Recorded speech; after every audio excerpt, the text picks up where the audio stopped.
ভাবছো আমি নাদিমের, তুমি কি ভেবেছিলে? তোমরা ভাবছো আমরা মানুষ? ও আল্লাহ, দ্য সিচুয়েশন হিয়ার ইজ ক্রিপ্টোর রাস্তা বৃষ্টি। সামনে এমন প্রযুক্তি আসবে, এ তো অবাক হওয়ার কিছু না যদি কয়েকদিন পর দেখেন যে ওরা এমন ডিভাইস বের করেছে যে আপনার বডি আপনার সাথে কথা বলছে। অবাক হওয়ার কিছু নেই। যদি আপনারা শোনেন কিয়ামতের মাঠে, যদি শোনেন কিয়ামতের মাঠে সব তো স্পষ্ট হয়ে যাবে, হবে না? কিয়ামতের মাঠে যদি শোনেন এই করোনা ভাইরাসটা মানুষের সৃষ্টি করা ভাইরাস, অবাক হবেন না। আপনি অবাক হতে পারেন, আমি অবাক হব না। যদি আপনি শোনেন কিয়ামতের মাঠে এর পিছনে ওদের হাত আছে, আপনি অবাক হতে পারেন, আমি অবাক হব না। সামনে এমন প্রযুক্তি আসবে যা দিয়ে এই আকাশের মধ্যে, এখন টিভি দেখেন আপনারা, আসমানকে টিভি বানায় ফেলবে তারা। আকাশের দিকে তাকাবেন, অনেক কিছু দেখা যাবে। সেখানে দেখবেন একজন ব্যক্তি এসে বলছে, আমি মাসিহ, আমার আনুগত্য করো। বাংলাদেশের মানুষ ল্যাংটা পীরের পিছনে দৌড়ে না?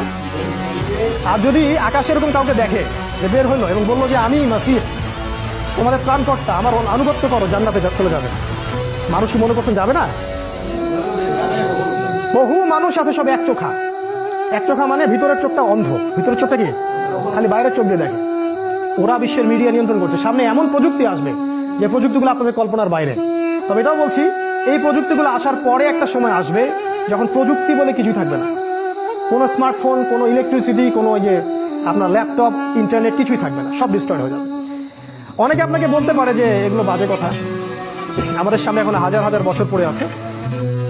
আমরা তাদের সামনে শুধু এতটুকু বলি যে জাস্ট ওয়েট অ্যান্ড সি, অপেক্ষা করেন আর দেখেন। তর্ক করার জন্য আমি আপনার সাথে আসিনি, আপনি অপেক্ষা করেন আর দেখেন কি হয়।